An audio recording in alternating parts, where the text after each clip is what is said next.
it's women's least favourite act. Yes, it is. Yeah, so we talked about sexual scripts. Penis and vagina sex being the main course of sex is very much a dominant sexual script. And there are many reasons that's dominant. And it's something that we know from sex research that if you ask people, and they have done many times in sex research, to recount what sex looks like, people will recount a set menu of sex. That is, you start with this, then you do a bit of that, then you go to the main course of penis and vagina sex. The kind of American audience will know that as a kind of baseball analogy. And I think worldwide we know that analogy too, right? That's how we see how sex should be. But what's most fascinating about that is that suits men's anatomy more than women's. We know that the majority of women, about 80%, don't orgasm from penetrative sex, because obviously it's all about the clitoris. And so that's why for women, their most favourite sexual acts are things like people using their hands to stimulate their clitoris or receiving oral sex, not penis and vagina sex. They rate that the least pleasure-inducing sexual act. For men, it's different. It's the highest pleasure-inducing sexual act, right alongside masturbation, actually. What's fascinating is we talk a lot about desire, particularly between men and women when they have sex together, but we don't always talk about the fact that to move towards sex, we have to be motivated to feel that there's going to be a reward. And so when we're having sex that perhaps doesn't suit our anatomy as much as we'd like it to, or when there's a big orgasm gap and someone else is reliably experiencing more pleasure than we are, of course our desire suffers. Over 40% of women want to be having more sex than they are currently having, which is in chapter 2 of this book in front of me, Mind the Gap. Mm-hmm. What about men? So women want to be having, over 40% of them want to be having more sex than they're currently having. Yeah, there's huge levels of sexual dissatisfaction for people of all genders. Everyone wants to be having more sex, better sex than they're currently having. We know that for women, it's around about, just over half of women, 52%.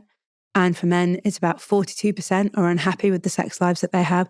Enormous numbers. That's UK data, 15,000 adults between the ages So men of... are typically more satisfied.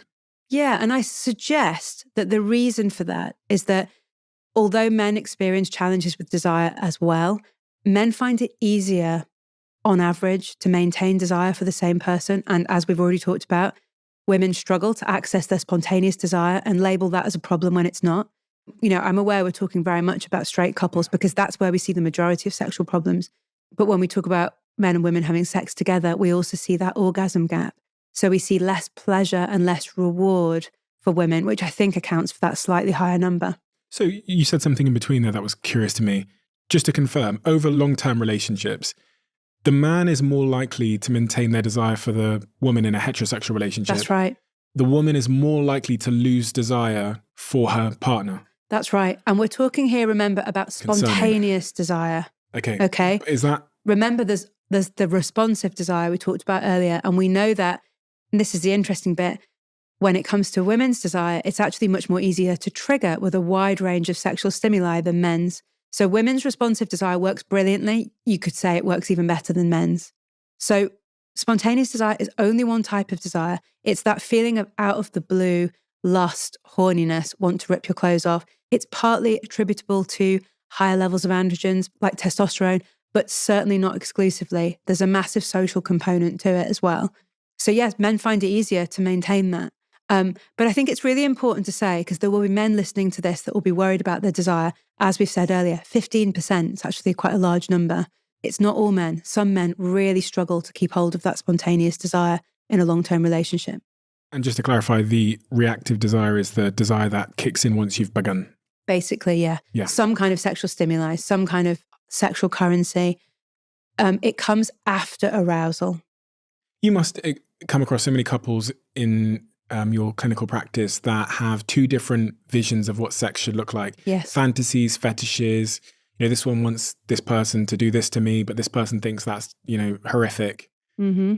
How does one bridge the gap? And how does one go about even communicating those things? Because I imagine so many people in so many relationships, it's kind of like what you said earlier, having really bad haircuts, having really bad sex, and are saying nothing about it. And oh, yeah. I've been in relationships before where I've thought, do you know what, I really want to do that, but I think she'll think that I'm a little bit, too... Trust me, no one is talking about it. Everyone stays silent and just hopes that the other person will either get the hint or will accidentally stumble upon the thing they really want them to do. It is fascinating, really, when you think about it, because so much of our satisfaction, our life satisfaction, depends on how sex goes, but we just almost leave it to chance by not talking about it. One of the things we might do in sex therapy is by getting people separately to write down what their perfect sex looks like. Mm-hmm. I have an exercise, it's actually free. You can find it on my social media or my website, which is called Conditions for Good Sex, which guides people through the process of doing that. And it looks at three main areas. One is psychological arousal. What turns you on in your head? What kind of dynamic between you and the person works for you? How do you need to feel about yourself and your optimum sexual experience? One is physical stimulation, and that could be anything from where you like to be touched to the types of sex you like to the type of positions you like to be in. The third is being able to be in the moment. So you might write there the kinds of things that go through your mind to distract you. And I would get people to do that separately. The way I guide people through that is by getting them to think about their three best sexual experiences and really replay those in their mind. What were the aspects of that sexual experience which you replay over and over again? What was it about how you felt about yourself, about how you could be with that person? What was it about what you were doing? What was it about the environment? And people are able to then develop their own perspective, their own list, if you like, of the things that really work for them. What if your partner says, I don't like it? Well, that's what we come to next. Then we look for the overlap. So is there overlap? If there's not, then there's a little bit of work to do, right? Are you going to stay in a monogamous relationship? And if so, how are you going to make this work? Are you going to open it up so you can get your sexual needs met elsewhere? Plenty of people do that. Often there is enough overlap for people to say, okay, I didn't realize that that was a thing for you. I like that thing, but maybe not quite to that degree. Can we do this instead? So there's a little bit of negotiation that happens in the middle. But I think perhaps one of the myths around our sexuality is that it exists between us and our partner. And actually, our sexuality just exists within us alone. And we should be allowed to express that alone or in our minds in whatever way that we want. And that could look quite different, what we do alone, perhaps with others, to what we do with another person.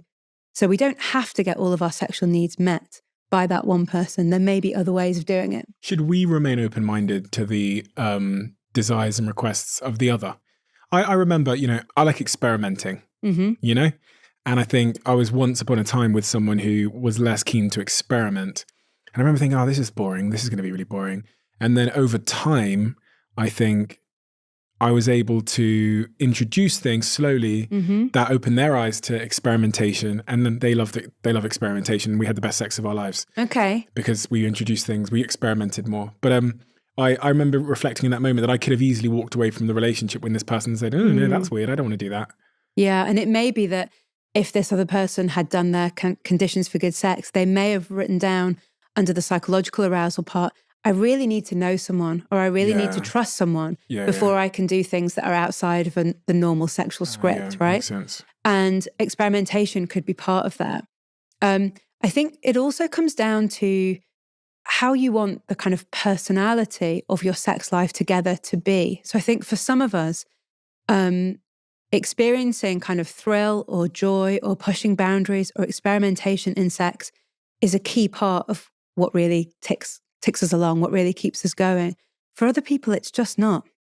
It's that they want sex to be predictable, intimate, fun, but close, without anything outside of the ordinary. So I think it can be quite useful to think about, what do we see as the sexual personality of our relationship? How do we want it to be? What would make us feel most alive? And that's where creating a culture of talking about sex is helpful, because without that, how do you know? If you love the Diary of a CEO brand and you watch this channel, please do me a huge favor. Become part of the 15% of the viewers on this channel that have hit the subscribe button. It helps us tremendously, and the bigger the channel gets, the bigger the guests.